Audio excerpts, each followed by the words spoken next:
नमस्कार दोस्तों, मैं हूं पराग और आप सभी का एक बार मैं फिर से बहुत बहुत स्वागत करता हूं। साथियों, आज की सबसे बड़ी खबर है जिस पर बातचीत करूंगा और आज की खबर बहुत ही चौंकाने वाली खबर है। दरअसल दोस्तों, आपको बता दें कि अगर शेर को जंगल के बजाय पिंजड़े में कैद कर रखोगे तो वो भूल जाता है कि हम शेर हैं और उसको जैसा चाहो आप वैसा काम करवा लो। साथियों, आज मैं बात कर रहा हूं आकाश आनंद की। आकाश आनंद को फ्रीडम मिल चुकी है और कांग्रेस बीजेपी का समझो होश उड़ चुका है। कांग्रेस बीजेपी के लिए सबसे बड़ा खतरा आज के डेट में कोई अगर है तो वो सिर्फ और सिर्फ राजनीतिक खतरा आकाश आनंद हैं। आकाश आनंद कांग्रेस बीजेपी का विकल्प है, ये पूरी सच्चाई है, आप लिख कर ले लीजिएगा। कांग्रेस और बीजेपी को जिस तरह से आकाश आनंद ने धोया है, मैं कह रहा हूं कि ऐसा कोई भाषण नहीं दे सकता। बहन जी ने जिस तरह से आकाश आनंद को ट्रेंड कर दिया है, ऐसा शायद किसी नेता के अंदर हिम्मत नहीं है कि वो बोल दे। आकाश आनंद के बारे में बताऊं, लेकिन आपको सबसे पहले ये बता दूं कि आकाश आनंद इस समय हरियाणा की रैली में जुटे हुए हैं और 18 तारीख से, यानी कल 18 तारीख थी, कल से दिन रात दोनों का शेड्यूल बना है आकाश आनंद का। सुबह 10 बजे से और फिर शाम को 2 बजे से, ये दोनों शेड्यूल बना हुआ है। पहले एक बड़ी रैली करेंगे, फिर शाम को जनसभा करेंगे। तो ये बड़ी खबर है आकाश आनंद की तरफ से और दोनों रैलियों को बाकायदा अटेंड कर रहे हैं सुबह शाम। और दोनों रैलियों में आकाश आनंद जी लोगों की भीड़ इकट्ठा कर रहे हैं, लोगों को समझा रहे हैं, मिशन के बारे में बता रहे हैं। बस बहन जी को चाहिए कि ये आकाश आनंद की प्रतिक्रिया चलती रहे चलती रहे चलती रहे, जब तक आकाश आनंद प्रधानमंत्री नहीं बन जाते तब तक आकाश आनंद को लगातार इस मिशन पर चलाते रहना चाहिए। अब सबसे बड़ी बात यह है दोस्तों यहां पर कि अगर हरियाणा में कांग्रेस बीजेपी ने बसपा के खिलाफ नैरेटिव अगर नहीं फैलाया, और राजनीतिक नैरेटिव तो सब लोग फैलाते हैं, अगर बसपा के प्रति कांग्रेस बीजेपी ने गलत नैरेटिव नहीं फैलाया तो आप यकीन माने कि इनेलो की सरकार बनेगी बनेगी बनेगी, 100% बनेगी। बसपा और इनेलो का गठबंधन है और बसपा इनेलो को फायदा होगा और हरियाणा की जनता को संविधान का राज पता चल जाएगा कि कैसा होता है। मैं ऐसा क्यों कह रहा हूं, आप इसके पीछे की कहानी भी समझें। संविधान का राज दरअसल दोस्तों आपको बता दें कि कुमारी शैलजा जी जो हरियाणा से रहने वाली हैं, तो लगातार वो कांग्रेस पार्टी को कैसे आगे बढ़ाना है इसके लिए हर कदम और हर यथासंभव प्रयास करती हैं कुमारी शैलजा जी। लेकिन हरियाणा चुनाव में क्या हुआ आपको समझना चाहिए।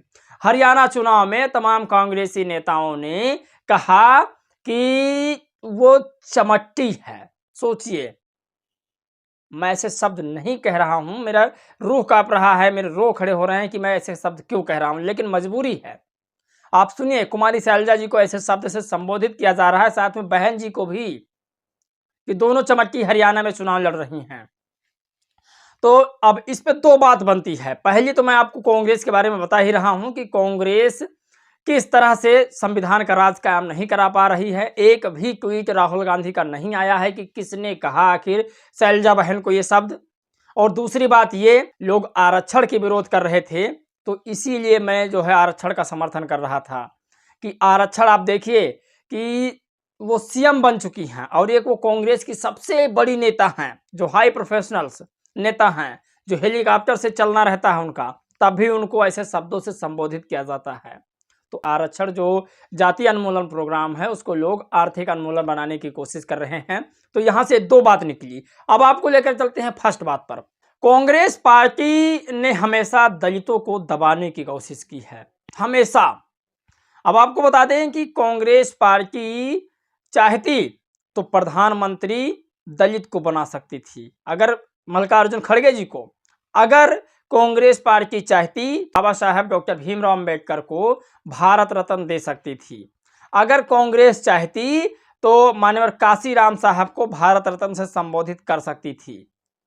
कांग्रेस का ही ये खेल है, कांग्रेस बीजेपी का, कि केंद्र में दलित को नहीं बैठने देना है। ये पूरा नैरेटिव है और वही नैरेटिव अगर हरियाणा में सेट किया जा रहा है तो इससे दलित पिछड़ा अति पिछड़ा समाज सावधान रहे।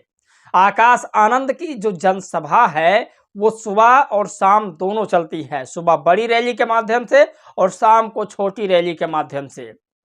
अब बड़ी खबर की बात करते हैं कि आखिर कहां कहां पर उनकी जनसभाएं चलती हैं। आकाश आनंद ने एक वीडियो शेयर किया है, पहले मैं आपको वीडियो दिखाता हूं, वीडियो देखिए। तो अपने ही हरियाणा की दलित बेटी बर्दाश्त नहीं होती, बाबा साहब, मान्यवर साहब, आदरणीय बहन जी, और हमारा समाज तो दूर की बात।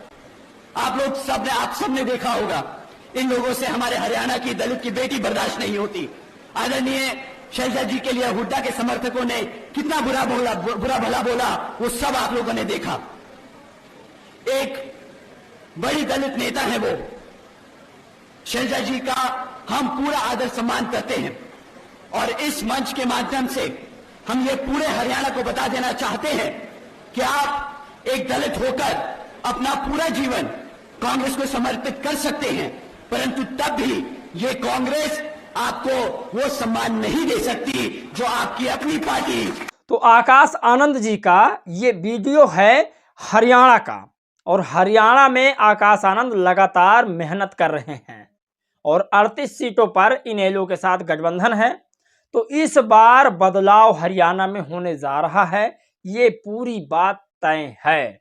अब आपको बता दें, आकाश आनंद लिखते हैं कि हरियाणा का सत्यानाश कर रखा है पिछले 20 सालों से कांग्रेस और बीजेपी की हरियाणा लूटो गठबंधन ने बारी बारी से मेहनतकश लोगों के इस प्रदेश को सिर्फ लूटा है। इसीलिए अब की बार हरियाणा से भाजपा हटाओ और कांग्रेस भगाओ, बीएसपी इनेलो गठबंधन की सरकार बनाओ, आकाश आनंद ने लिखा है। तो ये सबसे बड़ी खबर है। आकाश आनंद जिस तरह से इसमें राजनीति हरियाणा में कर रहे हैं, आप सोच नहीं सकते हैं कि राजनीति को इस कदर से कोई कर सकता है। सुबह शाम दोनों टाइम अपने लोगों से मिलना, सुबह बड़ी रैली, शाम को छोटा जनसभा, तो ऐसे लगातार। लेकिन मेरा ये मानना है कि आकाश आनंद जी लगातार अगर ऐसे काम करते रहे तो वो दिन दूर नहीं है कि प्रधानमंत्री की कुर्सी पर एक दलित व्यक्ति बैठेगा। लेकिन आप कल्पना नहीं कर सकते, कांग्रेस बीजेपी बहुत चालाक है, कई पार्टियां दलितों की भी लाके आपके सामने खड़ा कर देगा, आप मजबूर हो जाओगे। इतिहास गवाह है आरपीआई के जमाने से, बाबा साहब के ज़माने से। बाबा साहब जब तक जिंदा थे तब तक उन्हें कोई ओंट नहीं दिया, और आज बाबा साहब की मूर्तियां लोग लगा रहे हैं। मानवर काशीराम साहब को कोई ओंट नहीं देता था, तमाम लोग आरएसएस में दलित समाज के शामिल थे, और आज वो लोग अपने आप को सबसे बड़ा दलित हितैषी समझ रहे हैं। खैर, बड़ी खबर ये है कि इमरान शकील लिखते हैं कि दिन में जनसभा को संबोधित किया, रात में नुक्कड़ सभा और चौपाल हो रही है, आम जनमानस के बीच संवाद हो रहा है, ठीक उसी तरह जैसे एक दौर में आदरणीय बहन जी ने किया था। आकाश आनंद, आपको तस्वीर दिखाता हूँ, ये तस्वीर देखिए, ये तकरीबन रात 9 बजे की है। किस तरह से आकाश आनंद मेहनत कर रहे हैं, और इसके मेहनत का जो फल है वो मिलेगा। और यकीन माने, राहुल गांधी ने जिस तरह से धोखा दिया दलितों को कि मैं संविधान बचा रहा हूं, बीजेपी ने वर्गीकरण कर दिया, राहुल गांधी चुप, बिल्कुल चुप, आवाज नहीं, ट्विटर पर ट्वीट नहीं। तो ये उनकी मानसिकता है कि जो है दलितों को आगे नहीं बढ़ने देना है। भैया, जो आरक्षण का विरोध शुरू से करता चला आया हो, वो आज आरक्षण को कैसे बचा लेगा। और कुछ लोग, मेरे जो पिछड़े समाज के लोग हैं, कुछ लोग राहुल गांधी का समर्थन कर रहे हैं, कह रहे हैं वो आरक्षण के जनक हैं इस समय। मैं कह रहा हूँ आरक्षण को खत्म करने का काम कोई किया है तो वो सिर्फ और सिर्फ बीजेपी कांग्रेस ने किया है। खैर, आपको बता दें, नैरेटिव फैलाना चालू कर दिया है। इस ट्वीट में समर्थन सब दिख नहीं रहा है, सकारात्मक दिख रहा है, उसमें भी इसका उद्देश्य देश व जनहित में हो तभी। दरअसल आपको बता दें कि क्रांति कुमार लिखते हैं कि आदरणीय बहन कुमारी मायावती जी ने वन नेशन वन इलेक्शन के बिल का समर्थन किया, बीएसपी के लिए यह घातक फैसला साबित होगा। One nation one election bill जन विरोधी बिल है। वन नेशन वन इलेक्शन में से केंद्रीय सत्ता व राष्ट्रीय बीजेपी और कांग्रेस का वर्चस्व बढ़ जाएगा। एक लोकसभा और राज्यसभा एक चुनाव होने से ये लोग कह रहे हैं, और छोटी क्षेत्रीय पार्टी खत्म हो जाएगी इसमें। ये वन नेशन वन इलेक्शन का जो प्रभाव पड़ेगा। तो आपको बता दें कि आज अखिलेश यादव ने भी इसका समर्थन कर दिया। लोग बहन जी को टारगेट कर रहे थे कि बहन जी ने इसका समर्थन कर दिया है। तो ये बड़ी खबर है। दरअसल बहन जी ने समर्थन नहीं किया, सकारात्मक कहा है अपनी पार्टी को लेकर के कि मेरी पार्टी हमेशा दलित, पिछड़े, आदिवासी इस देश के तमाम जनता के प्रति सकारात्मक खड़ी हुई है। खुला शब्दों में आज अखिलेश यादव ने समर्थन भी किया है, लेकिन उनके प्रति कोई नहीं आवाज उठाएगा। आकाश आनंद लिखते हैं कि हरियाणा के जगाधरी में बीएसपी इनेलो गठबंधन के प्रत्याशी श्री दर्शन लाल खेड़ा जी के समर्थन में जनसभा में शामिल हुए। हरियाणा में बड़ा बदलाव होने वाला है। 10 साल हरियाणा को लूटने वाले अजब गजब दलों को जनता भगाने का मन बना चुकी है। तो ये सबसे बड़ी खबर आज की है साथियों, और आप लोग अपनी राय प्रतिक्रिया जरूर दीजिएगा दोस्तों। इस वीडियो में बस इतना ही। जय भीम, नमो बुद्धाय।